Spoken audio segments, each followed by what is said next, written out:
bum, bum, bum, bum. A TP production. As you know, President Trump, one of the first things he's committed to do is to dismantle the $2 billion Earth Observatory program. NASA, all those satellites you saw the scientists showing you, they're all about to be shut down.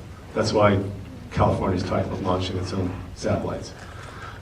In Canada, how does that affect us? The largest source of data on the boreal forest is the NASA ABOVE project, which is the NASA Arctic Boreal Vulnerability Experiment, which studies everything, sadly not in Ontario, from the Ontario-Manitoba border all the way up to Alaska.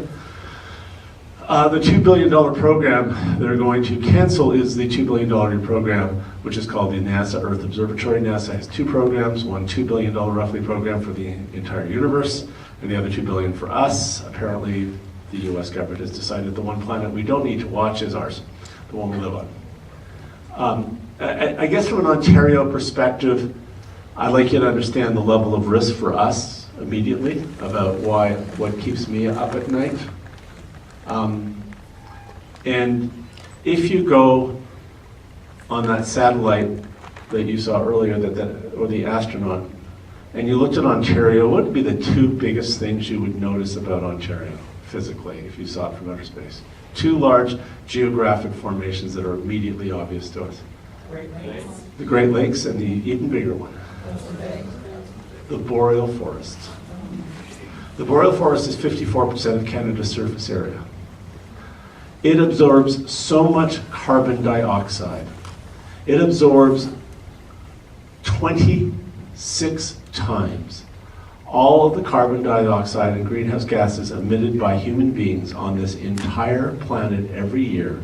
That forest, which is 54% of Canada's surface area, absorbs 26 times annual human emissions. So it absorbs all of the carbon dioxide and greenhouse gases that we as human beings, through our industry and our lives, put out there, and 25 times that much, which is all of the natural sources.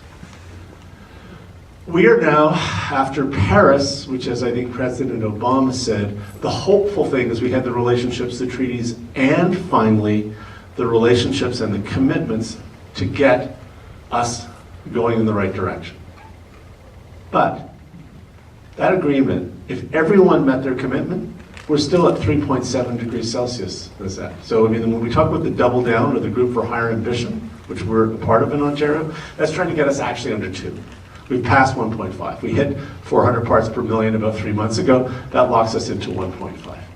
The chances of staying under 2 are extraordinary interventions, way beyond what we've ever managed in a democratic society. It'd be more like preparing for the Second World War, where we decided we were going to build a navy, which didn't have. We built the 3rd largest navy in the world. We became one of the largest producers of military aircraft and tanks in about 2 or 3 years. Literally between 39 and 42, we completely retooled our economy. If you look at the numbers, you'll just see we massively industrialized our economy. At one point, if we leave it that much further, we're going to need to do that. We're just simply going to have to decarbonize. We're going to have to basically start doing what we did in the Second World War. We're just going to have to start building electric cars everywhere. We're going to have to figure out a way to retire our internal combustion engines more quickly.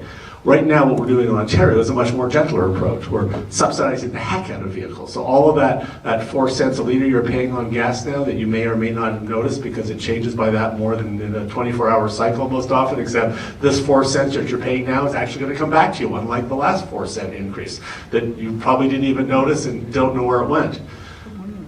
But that creates a pool. So when you go to buy an electric vehicle now, including like a Chevy Bolt or any of those kinds, you get $14,000 back. That makes that car very affordable. When you go to plug it in at night, we're going to send you a check to cover the cost of the electricity. And when you go to put that little receptacle in your home that costs $500, we're going to give you a check for that too. Why are we going to do that? Because it's a global crisis. And because we're not using that money for anything else. We can't balance the budget with that money. It's not a tax, it's a regulatory fee. So you're going to see cycling infrastructure. You're going to see major continuing expanded investments in GO and the electrification of GO. When you go to, just up the street, I was at Leaside Heating and Cooling. Those guys are all tooled up. They can cut your energy and home heating costs in half right now. And And these guys have got this whole thing set up with all of the incentives you're going to have when you retrofit your home. So we're going to lower your home emissions of heating and cooling and energy costs through using these technologies. We even have companies like Enbridge came into me, and they want to be the largest geothermal utility in the world. They're now the largest natural gas. So they're now using that. So your gas company, which sells you fossil fuels, are going to be out there selling you geothermal technology and actually, ironically, teaching you and getting you off the fossil fuels that they've been selling you for the last 50 years. That's the partnerships that we've got in Ontario that are kind of unique and kind of worth celebrating. But back to the boreal forest. I'm a grandfather. I have 2 young grandchildren under 10 years old.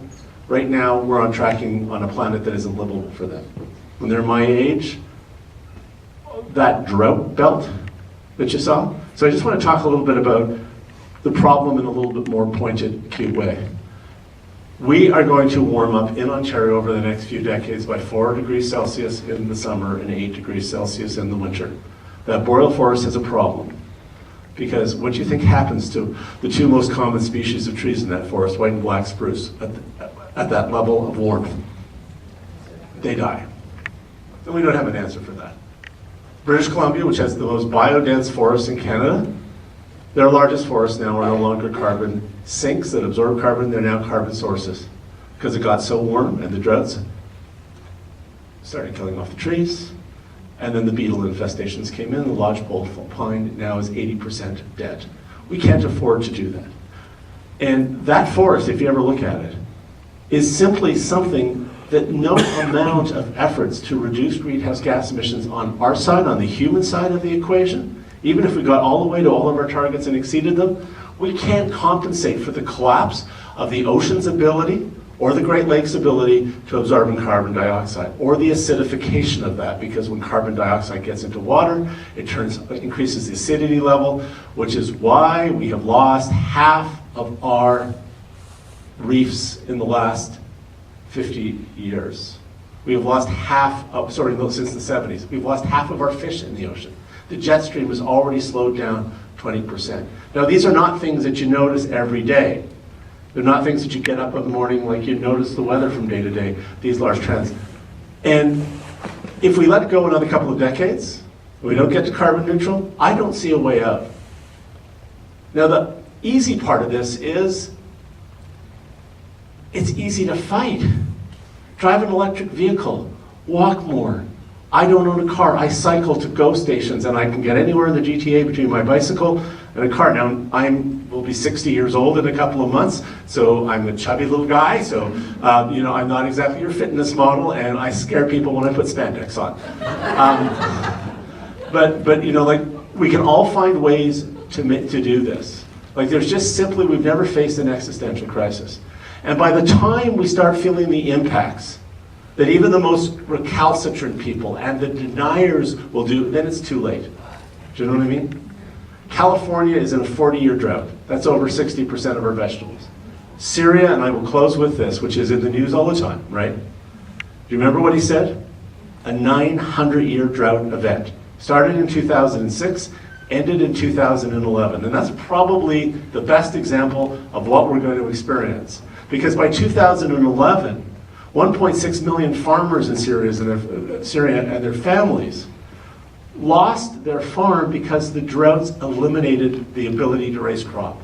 Crop failures in Syria by 2011 were 80%. ISIS controls the 3 irrigation dams in the north to this day. There's no way now to rebuild the agricultural production. Thank God that million Syrians now is in Germany and over here. And you saw the impacts on US politics at our last election. I have about a couple of thousand Syrian new refugees who are now my new constituents and new Canadians. And you know when we had our community meetings to welcome them, you know what the most common profession was in the group? Farming. Do you know one of the largest group of leaders in downtown Toronto of new green urban farming? Syrian farmers who were teaching them. And you talk to them about that experience. And that drought came back in 2013. Now, I'm not saying droughts cause terrorism or civil war, but if you read the Pentagon and the studies on that, the biggest single factor in destabilizing Syria was a drought. And when you understand from that map that that is California, our food belt, the Midwest, the bread baskets. Elsewhere, how that sustained drought has helped fuel the conflict, the Syrian civil war, Darfur, Sudan, all these places that are short of water, short of food. Is this throughout the entire planet, or is it just this particular region right here? No, we expected the whole world. We expect bits of India, we expect in the US, Oklahoma, the Dust Bowl region, we expect that to get much, much drier over the next few decades. Oh my God. Right. And what about my home state of California here? Not looking great, I'm afraid. Now, our models predicted persistent drought in the Dust Bowl and here for 50 years from now. But we're just seeing the worst drought in 900 years here right now, so it's coming a bit earlier than we thought. We're talking about this happening over a period of a few decades. It's just consistent, not great news. No, but a lot of people now are kind of confused about the issue. The facts are crystal clear. The ice is melting, the earth is warming, the sea level is rising. Those are facts. Rather than feeling, oh my God, it's hopeless, say, okay, this is the problem. Let's be realistic. Let's find a way out of it. And there are ways out of it. I'll tell you, the movie was quite an eye-opener for me. I realized that greenhouse gases and this type of thing was bad for the environment, but I did not realize the world was in that much of a state that's got to this point where the polar caps are melting, and eventually it's going to start to really affect us. And what the movie really talked about was that it actually affects the poorest countries first, that are near the water. And as that water levels eliminate their homes and stuff, and the global warming makes so they can't grow crops anymore in those areas, they have to move from there. And when they do, where are they going to go? And so those people are actually being affected right now in this world. I found that astounding. It's an interesting movie. If you get a chance to see it, you should. Dicaprio did okay. Obviously, it's not his usual genre, but good job. A TP production.